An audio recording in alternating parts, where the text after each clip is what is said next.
तो हेलो दोस्तों, आज हम लोग जो है एक पॉलिटी के इम्पोर्टेंट सेक्शन और वो है प्रीएम्बल प्रस्तावना, इसको उद्देशिका भी बोलते हैं। इसको हम डिस्कशन करने जा रहे हैं और ये प्रस्तावना से अमूमन हर एग्जाम में, चाहे कोई भी कॉम्पिटिटिव एग्जाम हो, कॉम्पिटिटिव एग्जाम, इससे प्रश्न रहता ही रहता है, 1 से 2 प्रश्न।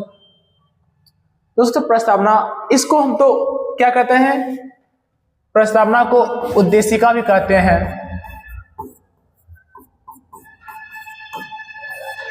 या प्रीएम्बल कहते हैं इसको, ठीक। तो हम बात करते हैं कि आखिर जो है प्रस्तावना वो किस पर आधारित है। तो ये जो प्रस्तावना है वो उद्देश्य प्रस्ताव पर आधारित है। किस पर आधारित है? उद्देश्य प्रस्ताव पर आधारित है। और उद्देश्य प्रस्ताव को लाए कौन थे, प्रश्न ये भी आता है।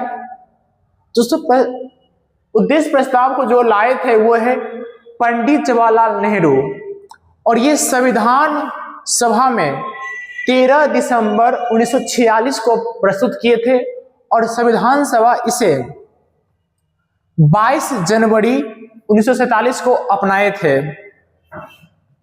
13 जनवरी 1947 प्रस्तुत और अपनाए कब थे? 22 जनवरी 1947 को। अब बात करते हैं, जो प्रस्तावना है इसको हम संविधान की आत्मा भी कहते हैं। क्या कहते हैं? संविधान की आत्मा। अब बात करते हैं नेक्स्ट कि जो प्रस्तावना है वो संविधान में आया कब।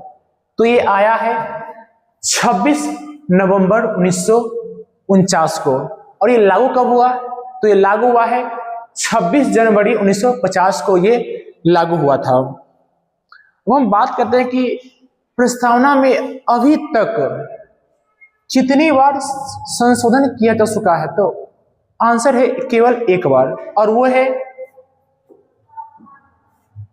42वें संविधान संशोधन अधिनियम 1976। और इसमें प्रस्तावना में 3 शब्द जोड़े गए हैं, वो है समाजवादी, पंथ निरपेक्ष और अखंडता। उसमें बात करते हैं कि जो हम भारत के लोग हैं वो प्रस्तावना में भारत को कैसा बनाना चाहते हैं। तो ये है कि हम भारत के लोग जो भारत को एक संपूर्ण प्रभुत्व संपन्न, समाजवादी, पंथ निरपेक्ष और लोकतांत्रिक गणराज्य बनाना चाहते हैं। हम बात करते हैं कि जो है प्रस्तावना में, आगे बढ़ते हैं, देखते हैं कि जो प्रस्तावना में है और कौन से किसी से चर्चा है।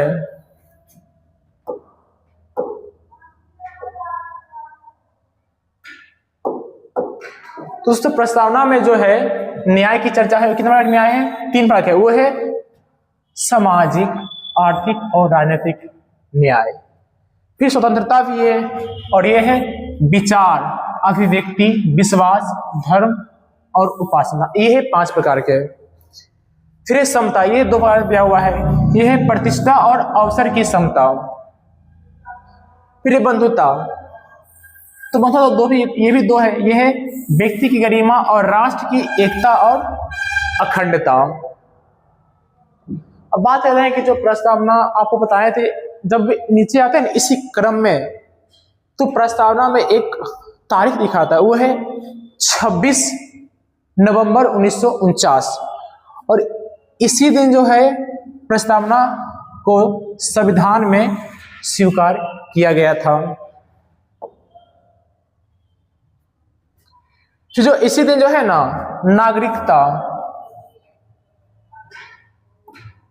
नागरिकता, संसद और चुनाव से संबंधित प्रावधान लागू हो गया था।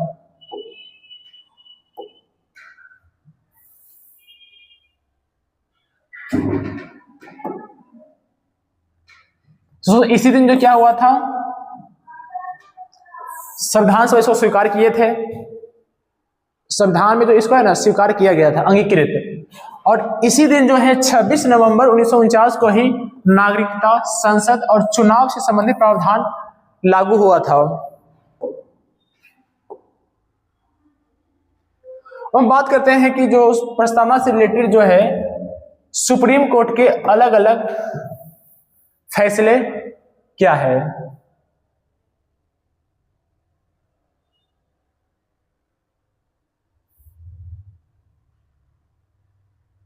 तो वो है सॉरी, तो ये है बेरोबारीवाद 1960। इसमें बताया गया था कि प्रस्तावना जो है संविधान निर्माताओं की मस्तिष्क की कुंजी है। ये क्या है? संविधान निर्माताओं की मस्तिष्क की कुंजी। और इसी बात में जो है सुप्रीम कोर्ट बताया था कि ये संविधान का भाग नहीं है। अब इसके बाद देखते हैं कि एक महत्वपूर्ण फैसला है, वो है केशवानंद भारतीवाद 1973। इसमें जो है सुप्रीम कोर्ट के द्वारा दिया गया था, अपना फैसला पलट दिया था। इसमें बेरोबाद में क्या बोला था? ये संविधान का भाग नहीं है। और केशवानंद भारतीवाद में बोला ये संविधान का अभिन्न अंग है। बताइए क्या गजब करता है सुप्रीम कोर्ट भी। अब आते हैं कि इसी में भी निर्णय दिया गया था कि विधायकों के लिए शक्ति का स्रोत अथवा सीमाओं या निषेध का स्रोत नहीं है। इसी में बताया गया था। और एक और भी दिया गया है, वह है कि विधियों और संविधान के प्रावधानों की व्याख्या करने में इसकी भूमिका क्या है? अत्यंत महत्वपूर्ण है। और एक और है, उसको बोलते हैं LIC ऑफ इंडिया वाद।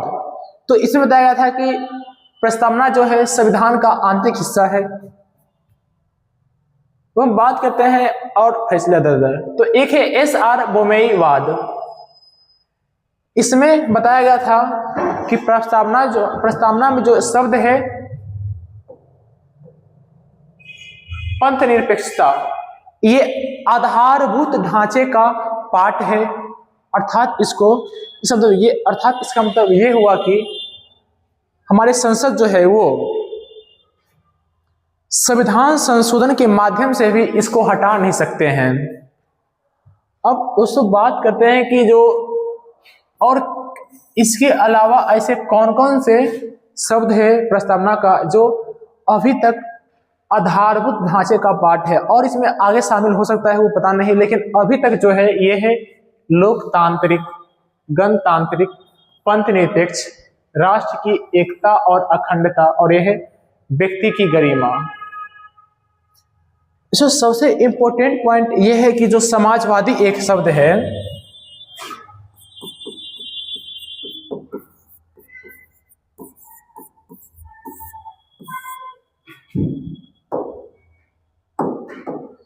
इसको दोस्तों अभी तक जो है ना सुप्रीम कोर्ट आधारभूत ढांचा का पार्ट नहीं घोषित किया है। तो अर्थात अभी तक इसको जो है आधारभूत ढांचे का पार्ट ही नहीं है, तो इसको सुप्रीम कोर्ट जो है हमारे संसद जो है संविधान संशोधन के माध्यम से इसको हटा भी सकते हैं। तो एक इंपॉर्टेंट पॉइंट से हम बात करते हैं कि प्रस्तावना की जो है प्रकृति क्या है। तो ये है प्रस्तावना की प्रकृति जो है वो अवाद्य योग्य है, अर्थात इसके उल्लंघन के मामले आधार पर हम सुप्रीम कोर्ट या अदर कोर्ट में नहीं जा सकते हैं। फिर ये क्या है? गैर बाध्यकारी है, इसमें कोई बाध्यकारी नहीं कि आप इसको कर सकते हैं। और ये क्या है? गैर अधिशास्त्रीपूर्ण। अब एक इंपॉर्टेंट पॉइंट एक और बात है, उसको बोलते हैं नवतेज सिंह जौहर वाद। इसमें बताया गया था कि जो संवैधानिक नैतिकता है वो सामाजिक नैतिकता से अधिक महत्वपूर्ण है। दोस्तों आज के लिए इतना ही। अब हम अगले सेशन में